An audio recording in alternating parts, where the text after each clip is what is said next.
नमस्कार दोस्तों, वक्त संशोधन विधेयक को लेकर पूरे देश भर में मुसलमानों ने विरोध प्रदर्शन कर रहे हैं और ऐलान कर दिया है कि वो इस चीज का कतई बर्दाश्त नहीं करेंगे। इस तरीके के कानून जायज नहीं है।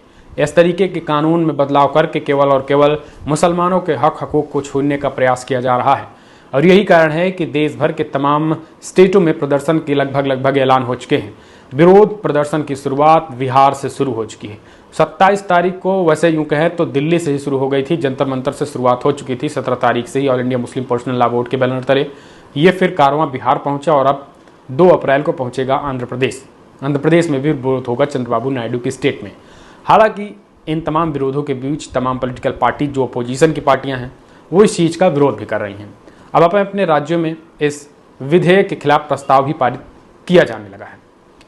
इस वक्त संशोधन विधेयक के खिलाफ सबसे पहला राज्य जो है वो तमिलनाडु ने विधानसभा में गुरुवार को केंद्र सरकार के इस प्रस्तावित वक्त संशोधन विधेयक के खिलाफ प्रस्ताव पारित करते हुए सीधे तौर पर मुख्यमंत्री स्टालिन ने इसे एक तरीके से तानाशाही करार दिया है।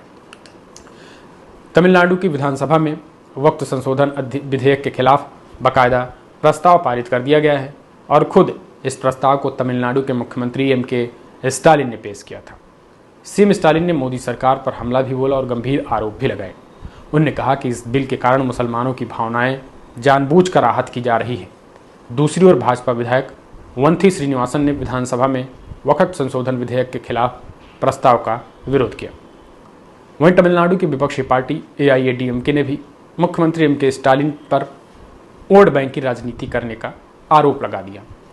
यानी आपको बता दें, मुख्यमंत्री एम.के. स्टालिन ने सीधे तौर पर तमाम पार्टियों को ठेगा दिखाते हुए उन्होंने ये प्रस्ताव पारित कर दिया।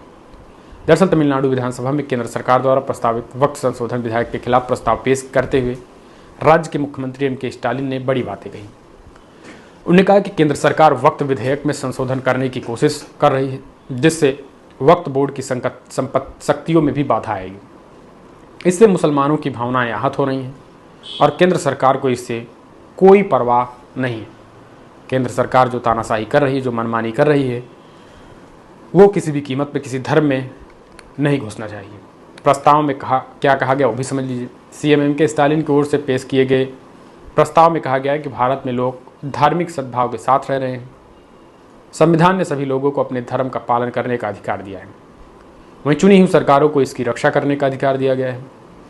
विधानसभा सर्वसम्मति से जोर देती है कि केंद्र सरकार को वक्त अधिनियम 1995 के लिए वक्त संशोधन विधेयक 2024 को वापस लेना चाहिए।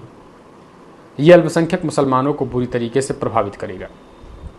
तो यानी एक तरीके से देखा जाए तो मोदी सरकार के शुरुआत हो चुकी है, खास करके अब तमाम राज्यों में ये शुरुआत हो चुकी है। वैसे all India Muslim Personal Law board ने तमाम राज्यों के मुख्यमंत्रियों से भी अपील की थी जहाँ जहाँ पे अपोजिशन है। वैसे एनडीए घटक दलों से तो नहीं कहा जा सकता है, लेकिन अब बड़ी बात यह है कि मुसलमान जिसको वोट करते हैं कम से कम उनसे तो कह सकते हैं। यही कारण है कि नीतीश कुमार से लेकर के चंद्रबाबू नायडू तक को मुसलमानों ने वोट किया था, इसी विधानसभा चुनाव में भी वोट किया था।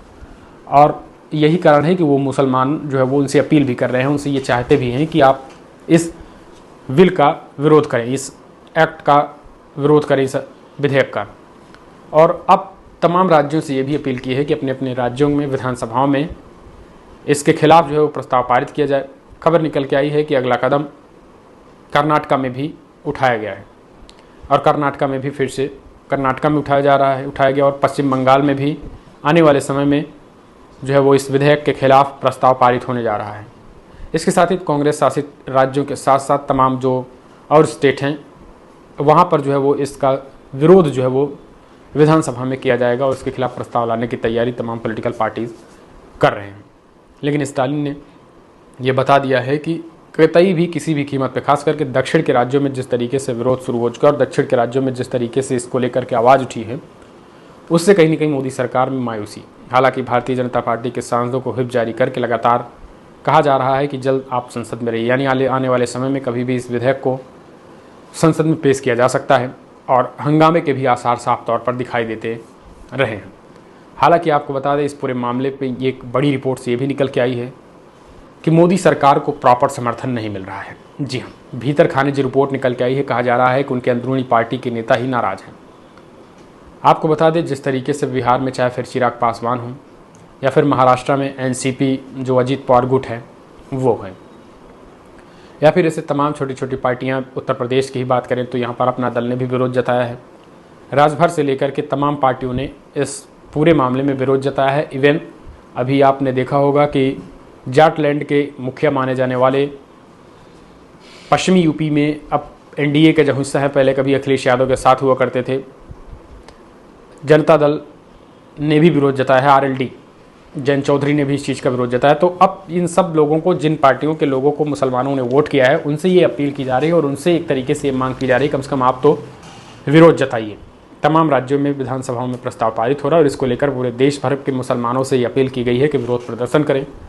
और यही कारण है कि जुमे की नमाज के दिन मुस्लिम पर्सनल लॉ बोर्ड ने जो बातें कही थी कि तमाम मस्जिदों में काली पट्टियाँ बांध करके विरोध जताइए, वक्त संशोधन विधेयक के खिलाफ मुसलमानों ने बाकायदा हाथों में पट्टियाँ बांधकर मस्जिदों में नमाज पढ़ें। और फिर वैसा हुआ भी, पूरे देश भर में मुसलमानों ने सांकेतिक तौर पर विरोध जताया है और कहा है कि अगर ये एक्ट बनता है और सरकार अगर इसके खिलाफ संसद में लाती है तो संसद से लेकर सड़क तक घमासान मचेगा। फिलहाल इस वक्त अधिनियम को लेकर आप कैसे देखते, अपने सुझाव दें। इस वीडियो में इतना ही। नमस्कार।